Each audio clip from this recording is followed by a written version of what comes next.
എല്ലാവർക്കും ബ്രൈറ്റ് മീഡിയയുടെ പുതിയൊരു എപ്പിസോഡിലേക്ക് സ്വാഗതം. ഇന്ന് ഞാൻ നിങ്ങൾക്ക് വേണ്ടി ഒരു നല്ല ചിക്കൻ കറിയാണ് ഉണ്ടാക്കി തരുന്നത്. ചിക്കൻ എന്ന് പറഞ്ഞാൽ നോർമൽ ചിക്കൻ കറിയല്ല, നമ്മൾ തേങ്ങ അരച്ചിട്ടുള്ള ഒരു കറിയാണ്. നമുക്ക് നോക്കാം, ഇഞ്ചി വെളുത്തുള്ളി സവാള ഒന്നും ചേർക്കാതെ നല്ലൊരു കറി എങ്ങനെ നമുക്ക് തയ്യാറാക്കി എടുക്കാമെന്ന് നോക്കാം. നിങ്ങൾക്ക് ഏവർക്കും ഇഷ്ടപ്പെടും, യാതൊരു സംശയമില്ല. നമ്മൾ ആദ്യം അതിൻ്റെ ആ ഗ്രേവിയൊക്കെ ടേസ്റ്റ് ചെയ്യുമ്പോഴല്ലോ നമ്മൾ തേങ്ങ അരച്ച മീൻകറിയില്ലേ, അപ്പോൾ ആ മീൻകറിയുടെ ഒരു ടേസ്റ്റാണ് വരുന്നത്. പക്ഷേ നമ്മൾ അത് കഴിച്ചൊന്ന് ആസ്വദിച്ച് വരുമ്പോൾ ഒരു വെറൈറ്റി ടേസ്റ്റായിട്ട് വരും. നിങ്ങൾക്ക് ഏവർക്കും ഇഷ്ടപ്പെടും, അതിന് യാതൊരു സംശയമില്ല. അപ്പോൾ സമയം കളയണ്ട, എത്രയും പെട്ടെന്ന് നമുക്ക് പോകാം. പിന്നെ ഈ വീഡിയോ നിങ്ങൾ കണ്ടു തുടങ്ങുമ്പോൾ തന്നെ ആ ലൈക്ക് ബട്ടൺ ഒന്ന് അമർത്താൻ മറക്കില്ല കേട്ടോ. ഒന്ന് ലൈക്ക് ചെയ്യുക, നിങ്ങളുടെ അഭിപ്രായങ്ങൾ അറിയിക്കുക. ഓക്കെ, അപ്പോൾ നമുക്ക് പോകാം.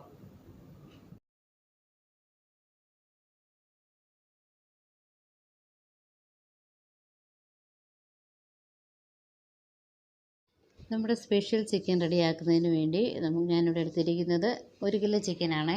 1 കിലോ ചിക്കന് ഞാൻ 3 ടൊമാറ്റോ, നല്ല പഴുത്ത ടൊമാറ്റോ എടുത്തിട്ടുണ്ട്. പിന്നെ പച്ചമുളക് 5 എണ്ണം, കറിവേപ്പില ആവശ്യത്തിന്, പിന്നെ കോക്കനട്ട് തേങ്ങ തിരുമ്മിയത്, ഒരു അരമുറി തേങ്ങ തിരുമ്മിയതുണ്ട്. നമുക്ക് മഞ്ഞൾപ്പൊടി വേണം, അത് ഒരു ചെറിയൊരു ടീസ്പൂണ്. പിന്നെ വേണ്ടത് ചില്ലി പൗഡർ, നല്ല കാശ്മീരി ചില്ലി പൗഡറാണ് ഞാൻ എടുത്തിരിക്കുന്നത്. അതൊരു 3 ടീസ്പൂണ്. കാരണം നമുക്ക് പച്ചമുളക് കൊണ്ട് അത്യാവശ്യമായിട്ട് നമുക്ക് കിട്ടും. ഓക്കെ, പിന്നെ നമുക്ക് വേണ്ടത് കോക്കനട്ട് ഓയിൽ 4-5 സ്പൂണ്. ഉപ്പ് ആവശ്യത്തിന് വേണം. പിന്നെ നമ്മുടെ ഈ മിക്സ് ഇതെല്ലാം കൂടെ ചേർത്തിട്ട്, നമ്മുടെ പൗഡറെല്ലാം കൂടെ ചേർത്തിട്ട് മഞ്ഞൾപ്പൊടി, മുളക് പൊടി, ഉപ്പ് ഇതെല്ലാം ചേർത്ത് നന്നായിട്ട് നമുക്ക് മിക്സ് ചെയ്തെടുക്കുക വെക്കാം. ഇത് നന്നായിട്ട് യോജിപ്പിച്ചതിന് ശേഷം ഒരു അരമണിക്കൂർ, കുറഞ്ഞത് ഒരു 20 മിനിറ്റെങ്കിലും, അരമണിക്കൂർ നമ്മൾ നന്നായിട്ട് അടച്ചു വയ്ക്കുക. ഈ സമയത്ത് നമ്മുടെ തേങ്ങ നമുക്ക് അരച്ചെടുക്കാവേ. തേങ്ങയ്ക്കകത്ത് ബാക്കിയൊന്നും ചേർക്കുന്നില്ല.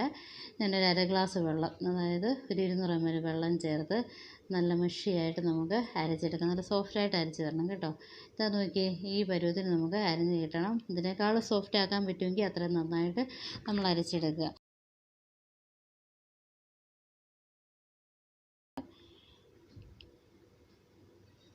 ഇനി നമുക്ക് പാൻ വെച്ച്, ഈ പാനിലേക്ക് നമ്മൾ എണ്ണ ഒഴിച്ച് ചൂടാക്കാം. നമ്മുടെ വെളിച്ചെണ്ണ നല്ലൊരു 4 to 5 സ്പൂണ് വെളിച്ചെണ്ണ ഒഴിച്ച് നമ്മൾ ചൂടാക്കുന്നുണ്ട്.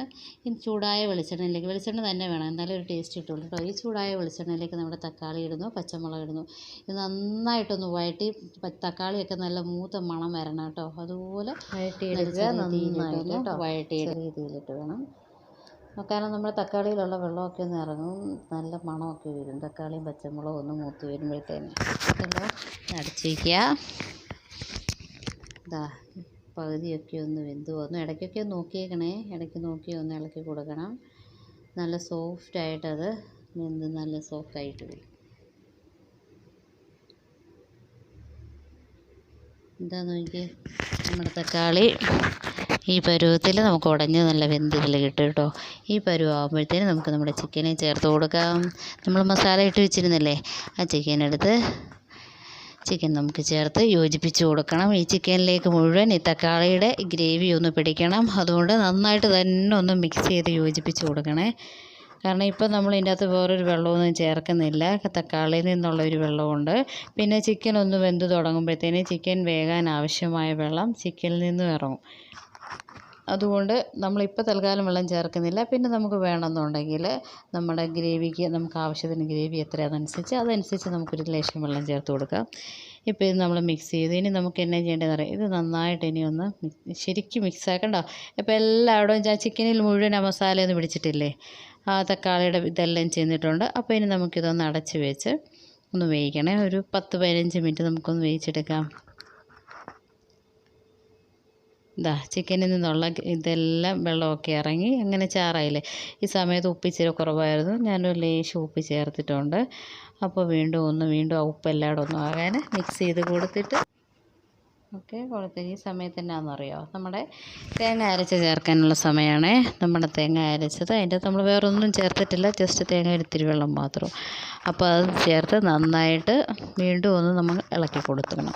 നമ്മൾ മിക്സ് ചെയ്തില്ലെങ്കിൽ എല്ലായിടും അത് കറക്റ്റ് എത്തുകയില്ല ആദ്യം തന്നെ. അപ്പോൾ അതിന് വേണ്ടിയിട്ടാണ് നമ്മൾ ശരിക്കും ഒന്ന് മിക്സ് ചെയ്ത് യോജിപ്പിച്ച് കൊടുക്കണമെങ്കിൽ കറിയിലേക്ക് മുഴുവൻ, അല്ലെങ്കിൽ ചിക്കനിലേക്ക് ഉണ്ടാവും. ഈ പരുവത്തിന് നമ്മുടെ ചിക്കൻ കറിയാവും കേട്ടോ. ഇനി നമുക്ക് വേണ്ടത് ഇതിനെ നോക്കുക, നമുക്ക് ഗ്രേവി മതിയോ ഇല്ലയോ. അപ്പം എനിക്കൊരു ഇത്തിരിയുടെ ഗ്രേവി വേണം തോന്നുന്നു, കാരണം ചാറ് ഇച്ചിരി കട്ടിയായിരിക്കുന്നു. ഞാൻ തിളപ്പിച്ചാറിയ ഒരു ഇത്തിരി വെള്ളം കൂടെ ചേർക്കുന്നുണ്ട്. ഒരു അര ഗ്ലാസ് വെള്ളം ഞാൻ ചേർത്തത്, ഒരു 200 ml വെള്ളം കൂടെ ഞാൻ ചേർത്തു. അപ്പം നിങ്ങളുടെ ചാറ് നിങ്ങൾക്ക് എത്ര ആവശ്യമുണ്ടോ അതിനനുസരിച്ച് ചേർക്കുക. അടച്ച് വെച്ച് വീണ്ടും ഒരു 10 മിനിറ്റ് നമുക്ക് വേവിച്ചെടുക്കാം. ഈ സമയത്ത് നമ്മുടെ കടുക് പൊട്ടിച്ചെടുക്കുക. 2 സ്പൂൺ വെളിച്ചെണ്ണ, കടുക് പൊട്ടിച്ച് ഇച്ചിരി കരിയാപ്പിലയിട്ട് നമ്മുടെ റെഡിയായിരിക്കുന്ന ചിക്കൻ കറിയിലേക്ക് ഒഴിച്ച് നമുക്കൊരു അടച്ച് വയ്ക്കുക. എപ്പോഴും മിക്സൊന്നും ചെയ്യില്ല കേട്ടോ. അടച്ച് വെച്ച് നമുക്ക് കഴിക്കാൻ എടുക്കുമ്പോഴത്തേനെ മിക്സ് ചെയ്ത് എടുക്കാം. ഇത് ശരിക്കും ചോറിനും ചപ്പാത്തിക്കും എല്ലാം വളരെ ടേസ്റ്റി ആയിട്ടുള്ളൊരു കറിയാണ്. നിങ്ങൾക്ക് ഏവർക്കും ഇഷ്ടപ്പെടും. അപ്പം നിങ്ങളെല്ലാം ട്രൈ നോക്കി. കറി കണ്ടാൽ തന്നെ അറിയത്തില്ലേ ഇത് സ്വാദിഷ്ടമായിരിക്കുമെന്ന്. അപ്പോൾ നിങ്ങൾ ട്രൈ ചെയ്യണം. ഓക്കെ, എല്ലാവർക്കും ഇഷ്ടപ്പെടും എന്നുള്ളതിന് ഞാൻ ഗ്യാരണ്ടിയാണേ. അപ്പം നിങ്ങൾ ട്രൈ ചെയ്യുക, നിങ്ങളുടെ അഭിപ്രായങ്ങൾ അറിയിക്കുക. ആഹാ, എന്ത് ഭംഗിയുള്ള കറി. ഓക്കെ, അപ്പം നിങ്ങൾക്ക് ഇഷ്ടപ്പെട്ടു എന്ന് ഞാൻ വിശ്വസിക്കുന്നു. ഇനി അടുത്തൊരു റെസിപ്പിയുമായിട്ട് കാണാം. Okay, bye bye.